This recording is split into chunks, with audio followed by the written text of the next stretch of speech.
Hey, back again, man. People.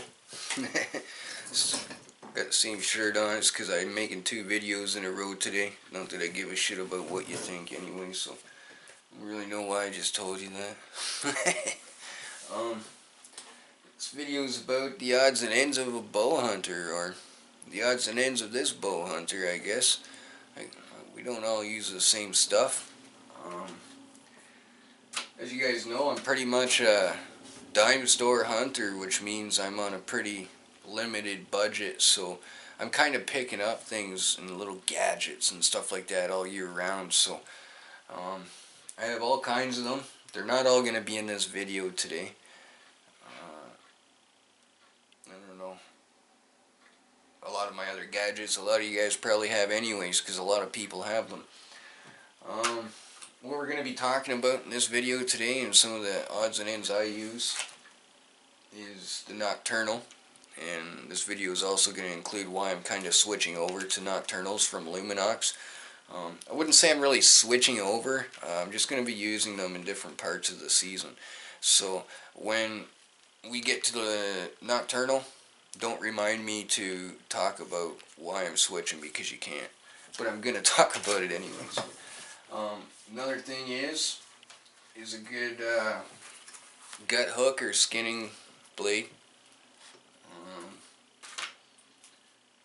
Your mask, you good mask. Something new that I found. I seen these on Facebook. I can't remember who it was that posted them, but when I was out and about yesterday, I found these. So they're the same thing. They're called Pocket Shots by Tinks. I'm not sponsored by anybody. Okay, I'm just showing you guys the odds and ends I use and explaining to you maybe why I use them or why I'm going to try them out. So, deer season for us is on October 1st, so if you guys have anything bad to say about these or anything good to say, leave a comment below and let me know before I go and use them. But I think they're going to be good for my situation, and I'll explain why. Another thing I picked up was an arm guard. Now, because this is the last thing in the pile, I'm going to talk about it first. A lot of people would say, oh, why do you need an arm guard? Bend your bow, bend your arm, or, get your draw length proper. Well, my draw length is adjustable, and I do shoot proper. But the thing is in the late season here, when it's really cold, like November and December, late October,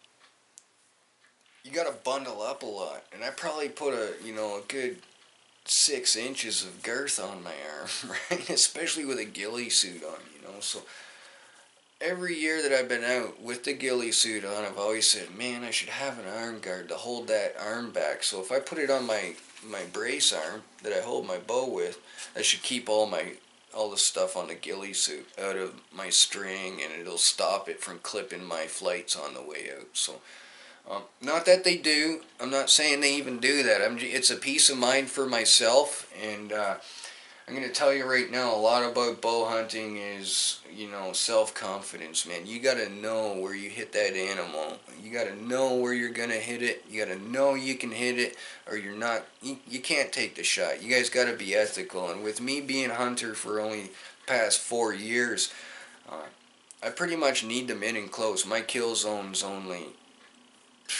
30, 40 yards at the most, so if I can use every advantage to give me a peace of mind, like my harness with my tree stand or this on my arm, so I just know it's not going to happen, I tell you, man, that'll help your game big time.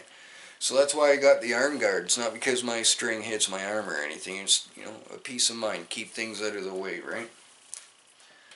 So, these Pocket Shots. Let's open them up. I guess this is an unboxing too. Got my old buck knife here. Not sponsored by Buck either, but I still think they're awesome. I've had this buck knife for about 10 years now, and the only thing about it is I put some paracord on the handle because the rubber came off because I've thrown it at stuff so much and yada yada. But it's a full tang blade, full tang knife, and I like this thing. It's done a lot for me. So let's go in right here.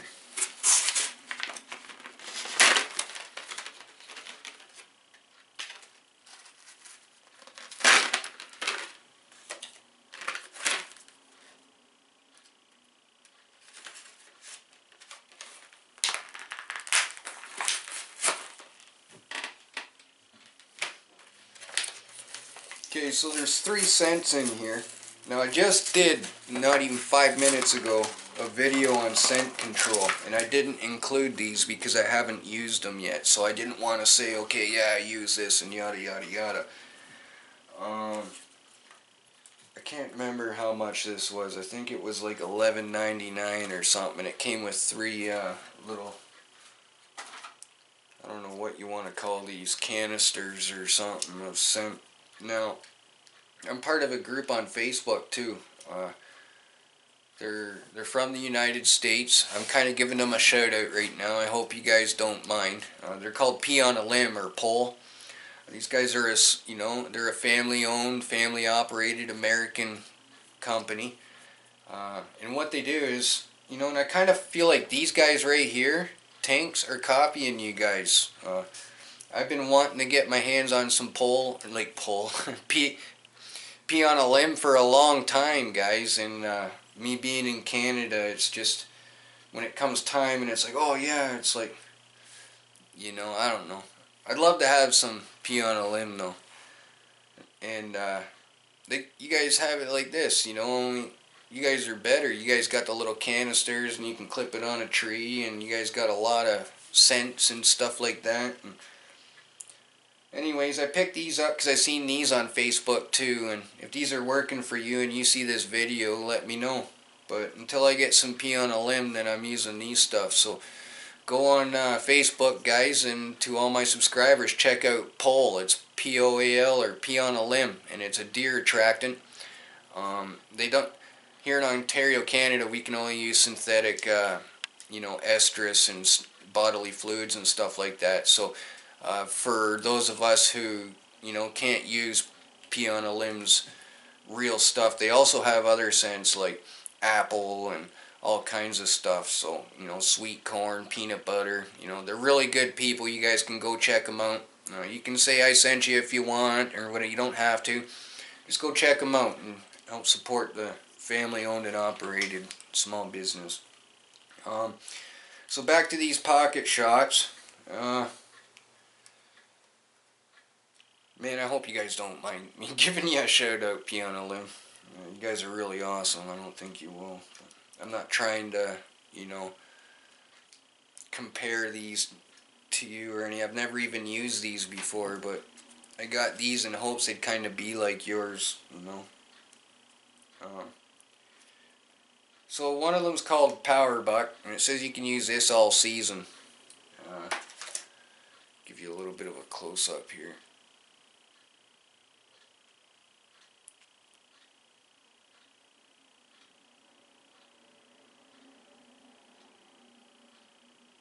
And what this is buck urine. Now, I'm not going to spray it in the house because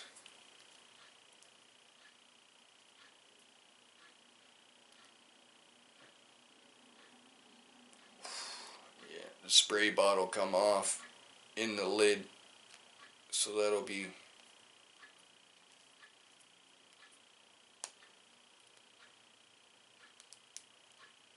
oh no, I see what's going on here. Oh, you see? What a bonehead I am. So when you get these, or if you get these, I recommend Pea on a Limb over these, to be honest with you. I already see there's a lot less screwing around with Pea on a Limb than there is with this. You just pull the cap off, and there it is, a little spray thing.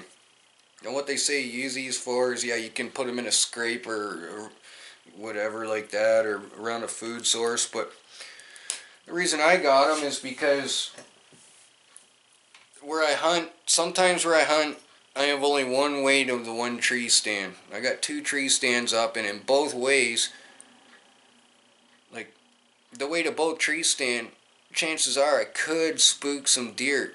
So if I spray some of this, it says, you know, it might calm them down a little bit. So I'm going to try it. What do I got to lose, right? Another scent is Earth. Now, this one here, I might add to my scent control program. Yeah, it smells just like putting your hand in a field and smelling the dirt, guys. That's amazing. I'm going to spray this in my Rubbermaid container that I keep all my gear in. I was going to include that in the last video, but I didn't because I'm not opening that thing in the house. So, yeah, there's the Earth scent. You can use this as a cover scent or whatnot as well. You know, when you're in a tree stand, spray it a couple times or whatnot. Put it in with your container that you store all your gear in with. Yeah, that's a good one right there. Even in with your boots, spray it in your boots. And the other one is the Tink 69X. You hunters, everyone knows what this is, especially being from Ontario. It's synthetic doe estrus. We can only use synthetic, like I said before. Yeah, I'm going to sniff it for you guys. Let's see what it smells like. Yeah, it smells like doe piss, guys. If I sprayed this in the house, my wife would knock me to hell out, alright? I ain't spraying it in here. You want me to spray it in here? I tell you what, I will spray both the Tink 69X in the house and the buck urine if this video gets 100 likes. How's that sound? Just 100 likes, that's all it's got to get to. Alright? So with this stuff again, it says you can use it early and peak season. I don't recommend using this in early season. I've seen it myself. You put doe estrus out as soon as those deer get, in its early season.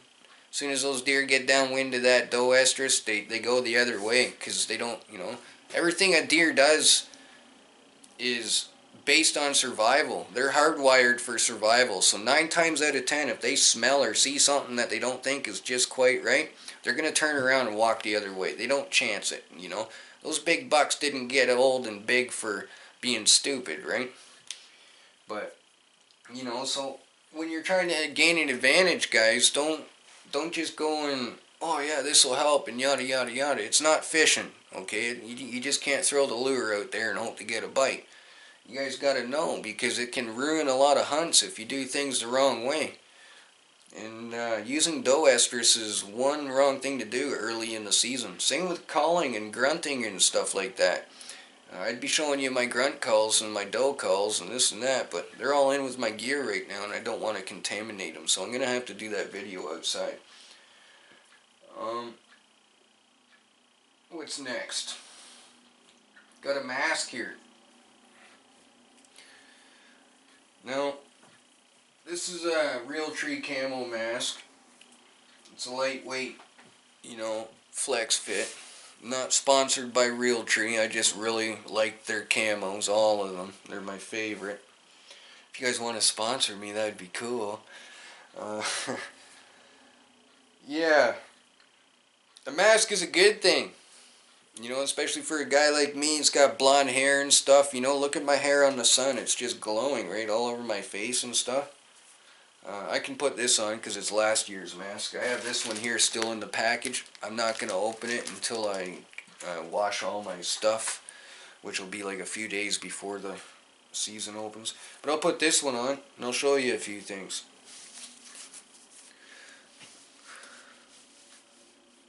She covers up nice, But what do you see? See eyes, right? Tell ya.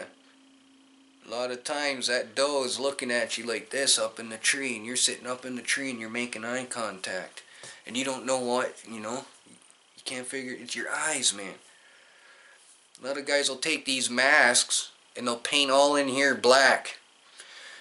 And that makes the whites of your eyes stand right out, and it's the first thing they notice. I'm telling you, they see that stuff. Turkeys do too, especially turkeys.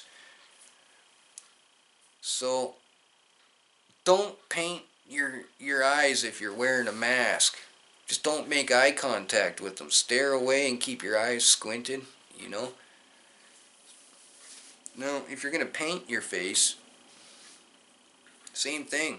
Don't paint all black around your eyes, because when your eyes are open, they're going to notice the whites of your eyes. It's going to stand out like a neon sign. So you got to fade that stuff in. You know, look at your surroundings, where you're going to be hunting. Match your paint to your surroundings just like you do with your camo. That's why I like Realtree, because here in Canada, where I hunt anyways, in Ontario, there's not a lot of oak trees left. I don't think I've seen an oak tree on that property ever, you know. Like, it's all pines and maples, so that's why I like using the Realtree. I don't know which camo style this is as far as Realtree goes, but they have several different kinds. Usually they incorporate the style right into the camo somewhere. Anyways, that's a mask. It's always good to have a mask. You know, you really don't need it if you got a big dark beard and stuff like that. Just be careful with your eyes, the whites of your eyes. That's the main thing. You can get these Thinsulate. A person like me doesn't really need it though, because I have a toque and my gear. Like, I'm pretty covered up with my gear anyways, so you know, between the toque and the hood on my hunting sweater, I just put this over top of it and I'm fine, right? Don't really need to go and pay extra money for a thin-insulated hood or face mask. And this brings us to the gut hook, or the skinning hook, or, you know, everyone has different names for it. I have two of these. I'm only going to show you one for now. This one I got for Christmas last year from my daughter. It came in a set with, I don't know what you want to call it, a multi-purpose hacksaw. The hacksaw itself comes right apart, fits in this little kit and everything, and goes back together, and the tension of the blades hold it together. But it's got a bone blade and a wood blade, so this is what I'm talking about. And for those of you that don't know, this is a skinning hook, and what this allows you to do is put your first incision down the front of the deer's sternum and belly without, you know, cutting into the guts, in other words. So what you do is you'd take your buck knife and you'd put a little incision right here on its chest. And some people do it different, but the main thing is you got to use this to get in between the skin and the sack, the inside sack of where all the innards are and everything, because you don't want to break those. And with this, I found with your pinky, your little pinky finger, and once you got this in there, you could just, from the throat right down to the groin, with your pinky finger. It's simple and easy. These things work really, really good. I recommend them to anybody. The one I have is made by Remington. Not sponsored by them either. I think, you know, they make good knives and stuff like that. I'm not too picky on the stuff I have, guys. You know, like, with certain things I am, but when it comes to, like, knives and stuff like that, and as long as it's got a good steel on the blade and whatnot, and it does its job, then, you know, that's what it's all about, right? But yeah, it's important that, you know, a lot of guys don't even need these kind of things, but, you know, like I say, I'm a rookie hunter, so I got a few things that'll help me, you know, and this thing definitely helps if you don't know completely what you're doing. I also have this here. It's actually got my tether for my bow on it, but this is called a butt out. And what this is you pretty much, I'm sure you already know, but I got my lanyard for my bow on it. What I pull my bow up to my tree stand with off the ground. It's never good to climb your ladder with your gear, guys. You know, you get in your tree stand and pull it up after. But this here, this is how I like to take the entrails out of the deer that I harvest. And with this method here, it's just a lot easier not to get feces on your meat when you're extracting the poop chute. You just insert this into the anal cavity and you twist it a couple times and pull out, and that'll pull that right out. And then I usually put a zip tie on it, and then I zip tie it close, so when I when I'm butchering through that pelvic cavity, and it, you know, like I can pull that poop chute back through without, you know, it leaking any or feces or anything. So again, it's just another thing that helps me out, right? Another, you know, I'm sure I clean another 5, 6 deer, I won't even need these, right? I'll probably have an easier and faster way to do it. But as a rookie, it helps me get her done, and I've had compliments on the one deer I did last year. That was the first deer I shot. I had compliments on it, you know, and it was because I used these things. You know, I used the gut hook, I used the butt out, and it helps. Don't, you know, you don't always have to listen to everyone else and say, oh, you know, we didn't have scent control like 200 years ago. The natives did it without it. Yeah, my daughter's like part native. Her mother's Ojibwe. You know, I understand all that. But what you got to understand is back then, 200 years ago, when the natives were hunting deer for food and it was a way of life, they were also wild. You know, humans were also wild in ways back then. You know, that's why they're the best hunters, man. That's why us white guys learned off them.